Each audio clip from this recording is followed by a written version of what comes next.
Hi everybody, I'm Gillian Hepburn from Schroders and welcome to the 8th podcast from the Diversity Project Gender Workstream, where we're exploring a range of themes and consider how we can encourage young women to join our industry. However, as I always say, every month, everybody is welcome. All of the previous podcasts are available on the Diversity Project website and also on Spotify. Last month, I had great fun talking to our guests about the new skills workshop. It's a great initiative to help people who are interested in joining our industry, and it's supported by 60 companies, which is a fantastic effort. And thanks to everyone who shared their feedback with me on this. Today, we're going to consider the challenges of flexible working and work-life balance, a really hot topic. But does our industry support this? And it's a topic particularly for women, but actually is equally relevant for men. Interestingly, if you remember, if you're a regular listener, I shared on the podcast last month that a couple of years ago, I did some speed networking with some school children to talk about careers. And one of the things that struck me when they asked me about my career in asset management was I stressed? Interesting question. But it appeared that there was a view that those of us in our industry work really long hours, have no breaks, and we don't have any work-life balance. So we're going to explore a bit of that today. And who's in the virtual studio with me? Well, I'm absolutely delighted to be joined by Emma Holden, who's Global Head of HR here at Schroders, and also Michelle Munyi, who's heading into her first graduate job. Michelle, let's start with you. Could you tell us a little bit about your background and your route to financial services? And also whether you do think that there's a perception that work-life balance is maybe a bit of a challenge for our industry. Yeah, sure. Hi, everyone. As Gillian just mentioned, my name's Michelle Munyi. I recently finished studying my undergrad at LSE. I studied economic history, so it's essentially history with an emphasis on more economic theory, so maybe not the most conventional way to enter finance. I guess I really enjoyed my degree, especially the research part. I think the kind of independence and the ability to learn a lot more was really interesting for me personally. So I did an internship in equity research and realized that I really did like the research part, but what I wanted to do more of as well is to see the impact of my research and to apply it. So that's how I got interested in asset management more broadly. And then as opposed to your question, I think definitely there is maybe a bit of a negative perception about work-life balance for finance more broadly. I think the media doesn't help. It definitely portrays this kind of extreme view of working all the time.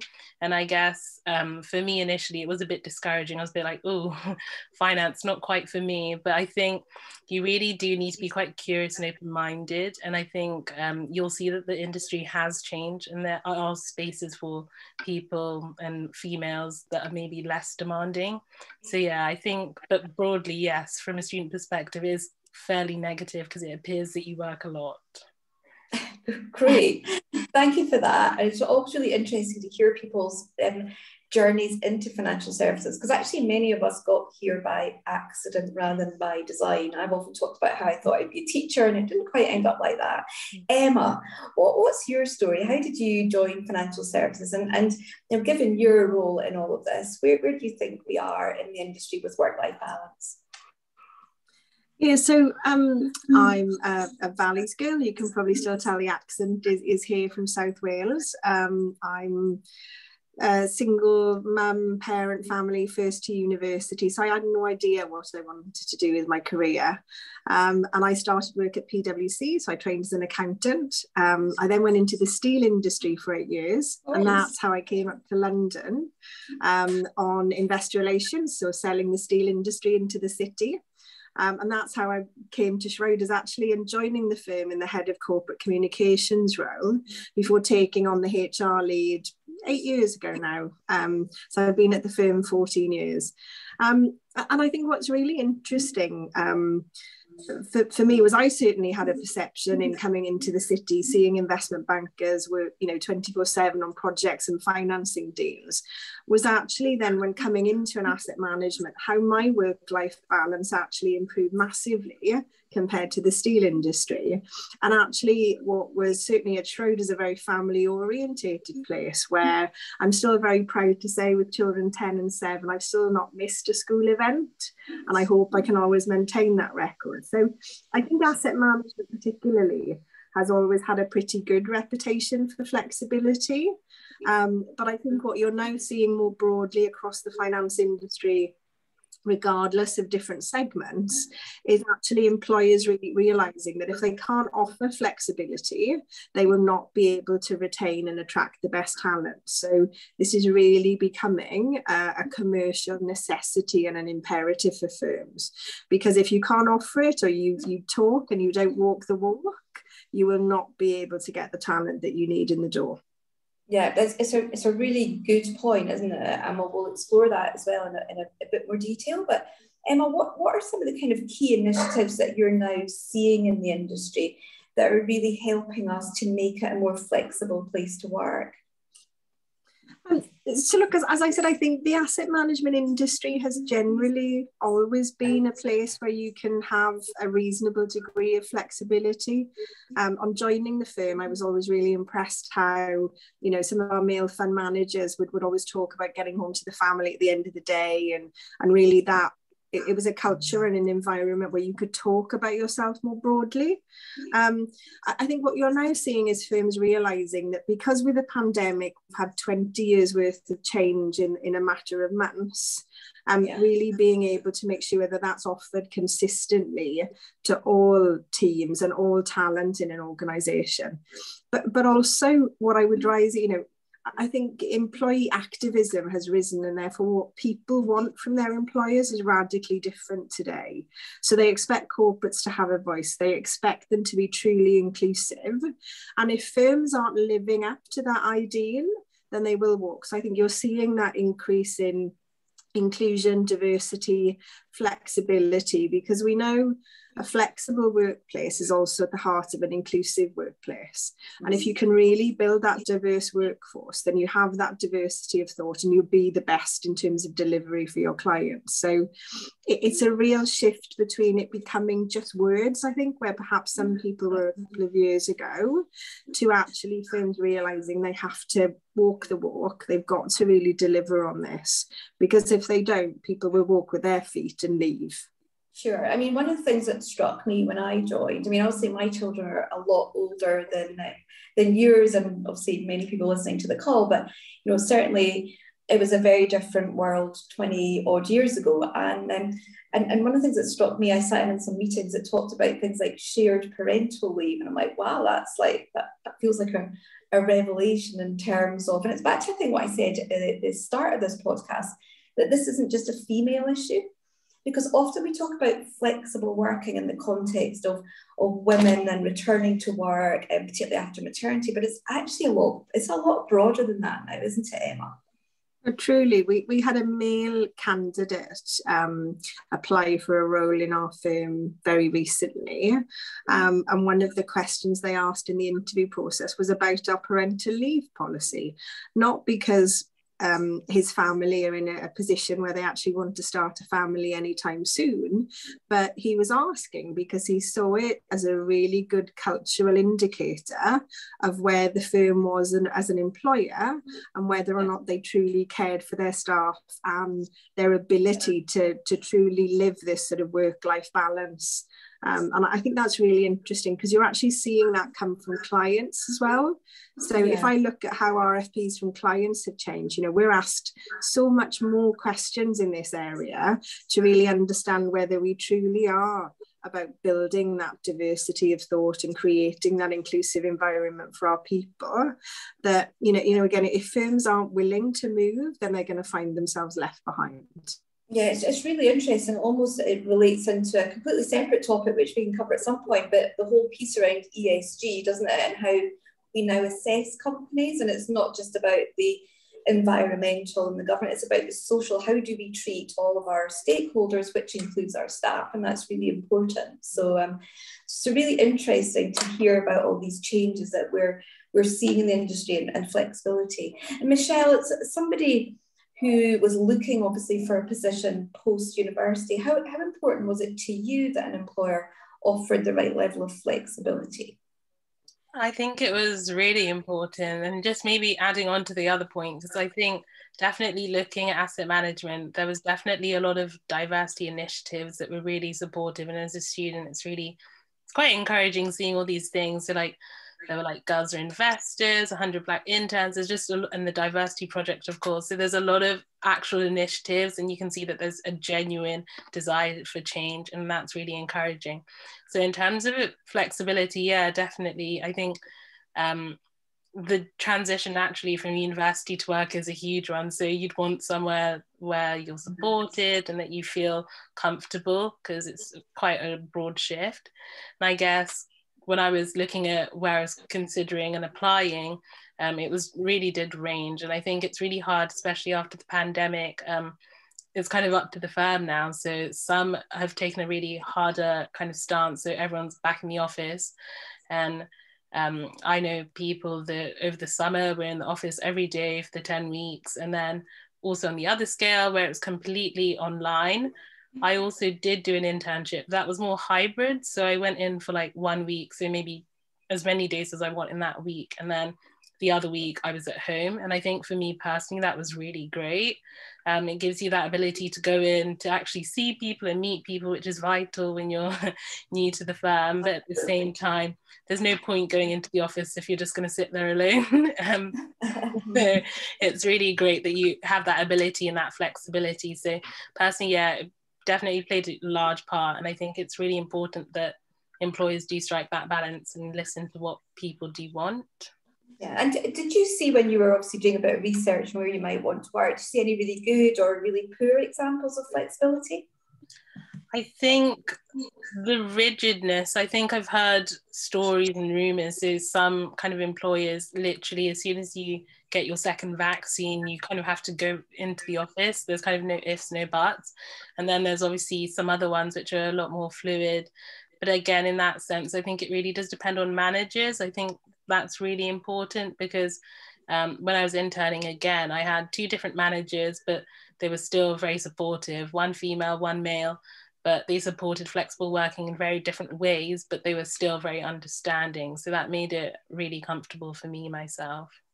Yeah, I guess the challenge here, isn't it, is that flexibility means different things to different people depending on their existing, their life.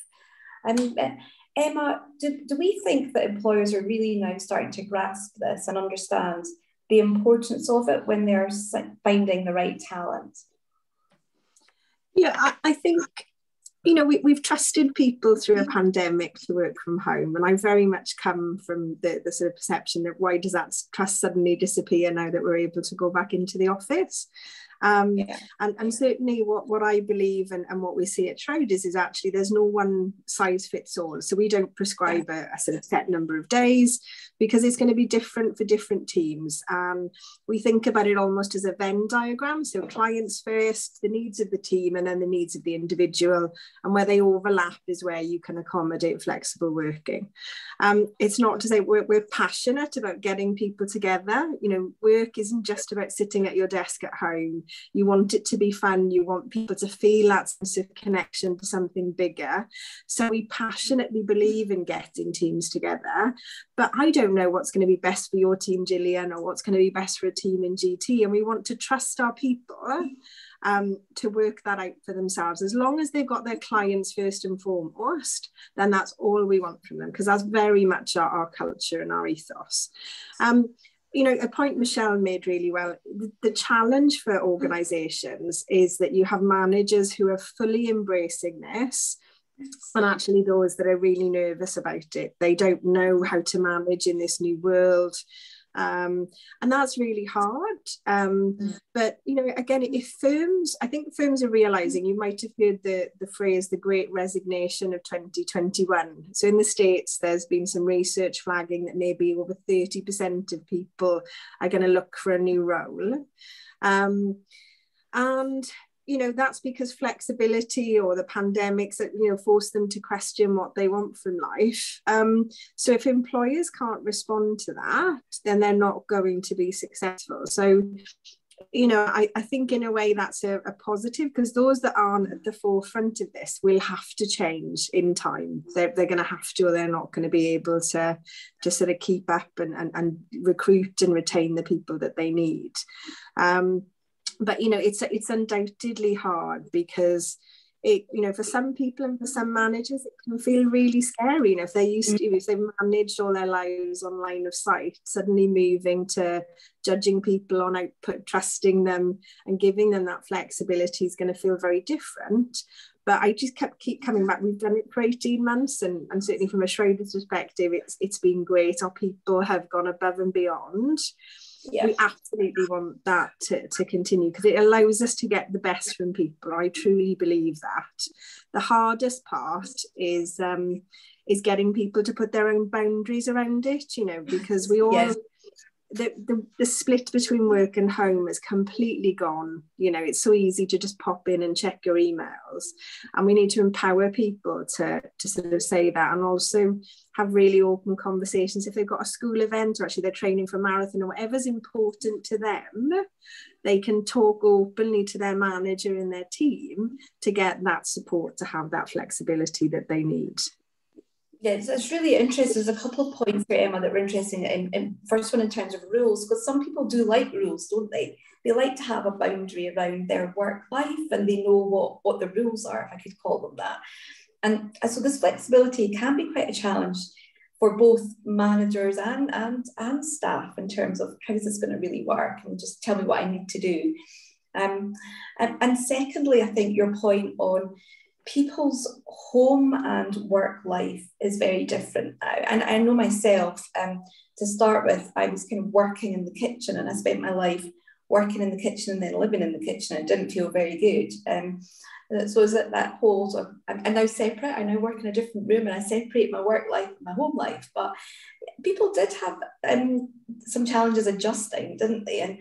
And the whole impact around things like, you know, mental health, for example, has to be brought into play here, in terms of making sure that people are doing the right thing when they're at home, and not just jumping on email because it's there. So I think there's a lot of considerations, aren't there? Yeah, no, and look, and for some teams, having some rules around it are going to work really well. Yeah. But it's really difficult to impose that, because to me, it should all be about the work that we do, rather than you know, presenteeism is not what we want. You know, we want people to come into the office, to come together. I'm loving being back in a couple of days a week, because I'm seeing my team. It's fun. There's lots of energy. People are catching up for the first time in a long time, and it's certainly injected some fun back into my job. And we spend too much time in work for it not to be fun. But it's great having that balance, and you know, you actually get to see, if you can have those really open conversations about it, you allow people to bring their whole selves to work. Yeah. You get a far greater insight into someone. They're much happier. You get much more from them. But it just makes it a more harmonious place to work as well. Yeah, I agree. I do like the office, I have to say. I kind of just enjoy being amongst people and the buzz that gives us. But then there's times when I'm doing certain kind of work that I like to be locked away in a room and having thinking time. So we're all different. I mean, the benefit of flexibility and flexible working is it does enable us to have a bit of a work pattern that suits the different types of roles that we all do, and the tasks that we have to do within those. Michelle, to what extent do you think the pandemic has sort of changed people's views on the importance of flexibility? Yeah, I think, kind of harking back to what you've already mentioned, I think during the pandemic, everyone had to work from home. So it just showed that people can do it, and it can be just as, if not maybe even more efficient. So definitely it's accelerated this view of flexibility and the importance of having it in the workplace. I'd say, again, it's that hybrid working model that I'm really an advocate for. I think it's really hard, again, with the rules to impose it. And I think it needs to be more of an organic kind of evolutionary conversation, figuring out what works best for people in the team. Because I know when I was interning, certain people, maybe on Mondays they were dropping their kids off, and the Fridays they wanted to be at home. So then it was like everyone comes in on a Tuesday and a Wednesday. So then it just makes a lot more sense, and you get the benefits of being in person. because it really doesn't make any sense to go in the office if you're just going to be on a Zoom meeting all day, and it's more about the in-person benefits that you can gain. So yeah, definitely, I think it's hugely changed people's views. Yeah, thank you. Emma, how do you think employers are sort of addressing some of these challenges then around flexible working and hybrid working and this impact on the business and the customer? Yeah, look, I think businesses are seeing lots of benefit of it. If you think about the amount of business travel that some of our people used to do, and how draining and physically challenging that was. And also for our clients, I think we need to hold on to some of the positives of remote meetings and contact for the longer term post the pandemic, because it's much better for our clients and for us actually. And we get far greater participation on client conferences and events more broadly than perhaps if it was all in person, where it can feel like a much bigger commitment of time. I think where employers really have to focus is helping managers through this, because for some this has been a really easy transition, and just as Michelle said, it's such a different experience on who you work for. I often say, in terms of employee engagement or happiness with career development, or how contented you feel in your job, all roles can be manager. It's hard because you're being battered from all sorts, there's all these demands on you. So employers really have to help managers. So we've been running an initiative this year called Lead to Win, that we've been putting all of our managers through, particularly with one eye on return to the office. But it's really been focused on how they can have really good and positive conversations around flexible working and creating an inclusive work environment. And it's as much about knowing how to support someone in finding a hybrid working pattern that works for them, but it's also about being able to say, actually, well, that's not going to work for our clients. We've got to have really open and honest conversations, and some people can just find that a bit hard. But if you can give them the right training and support, and we're just having much more open and frank conversations about situations where we disagree on and what working patterns going to work best for clients, then we'll get to an environment where everybody thrives and can benefit. Yeah, and let's face it, this is going to take some time, isn't it? We talked earlier when we all went into lockdown. It was really, it was kind of quick and easy. Here's the rules. You're all at home, and we're all supported in doing that. It's interesting how, isn't it, that the reverse has become kind of a bit more difficult in terms of what that's going to look like. And we still don't know what the next few weeks and months are going to look like with regards to everything that's happening in the environment. So it's about, I think, being adaptable, isn't it, as an organisation, and flexible. But to your point, Emma, which is really important, it's also not just about staff, it's that balance between us and our customers and doing the right thing for the business. And that can maybe be a bit tricky at times. Yeah, and it's, sometimes it's why I think that Venn diagram almost in your head is really important to think about, because we often say it's sort of client firm self in terms of how we want our people to be thinking.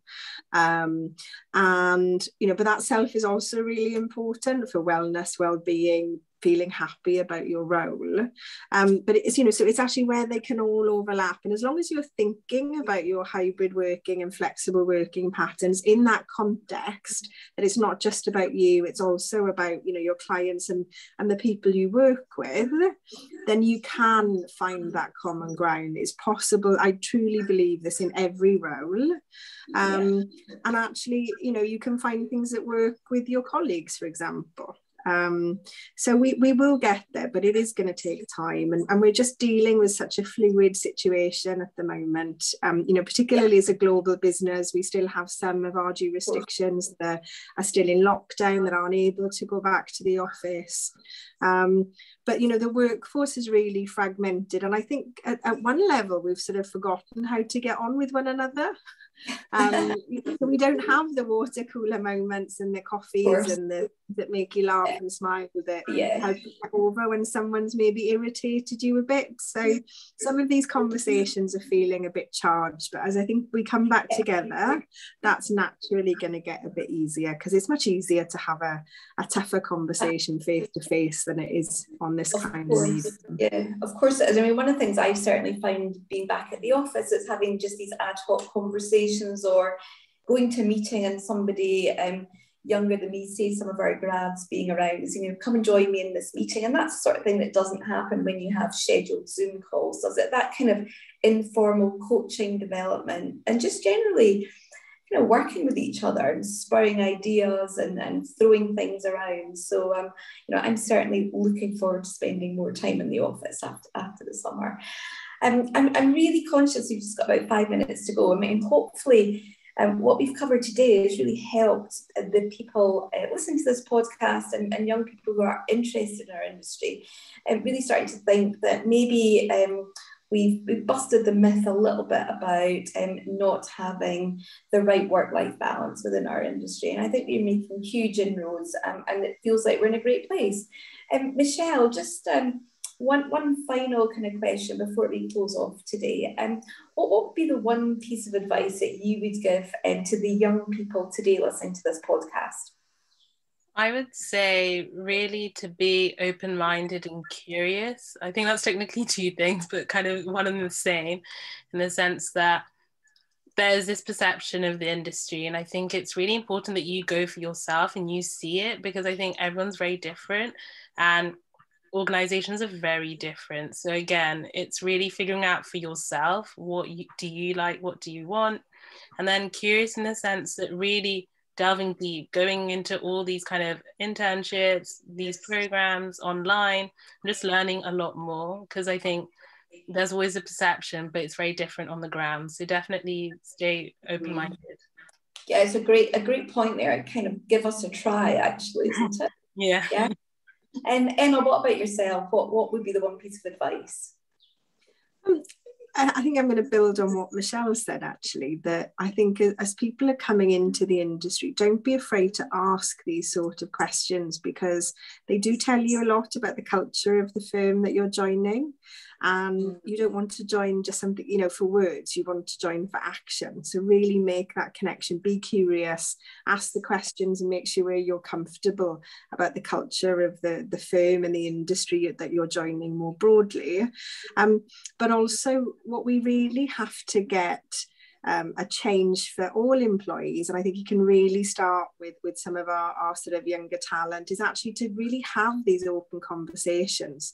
And I referenced that candidate who asked us about parental leave as a sort of cultural tool. If we're having these open conversations, it helps it become the norm. And that's really what we want to have. We want an inclusive culture where people can be themselves entirely at work, just as they are at home. It'll make them happier. We know it just is a much better place, and people can perform to their best. But it's all going to require us all to perhaps, talk about things that we think employers don't want to hear of. But my message is actually we do. And it's really important that we're having much more open and just more transparent conversations with one another. Brilliant. So some great advice from my guests today. Well, I've had a great time. I've learned loads, and I think one of the things people often ask is, are we able to ask questions on this podcast? We've only got 30 minutes. There's always just so much to talk about.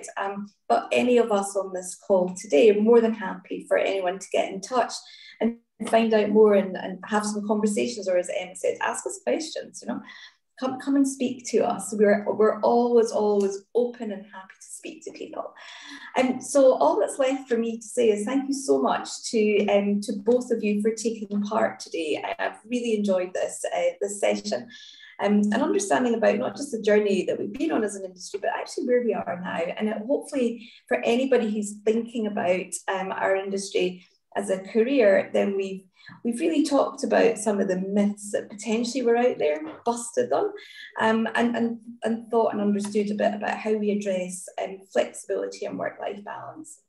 The next podcast takes place on the 24th of September, and I will be joined again by another two great guests, and the topic that we are going to explore is mentoring. So if you're interested in that, do please join us and sign up in the usual way. So all that's left for me to say is thank you once again to the guests. Thank you also for listening to this, and enjoy the bank holiday weekend, everybody.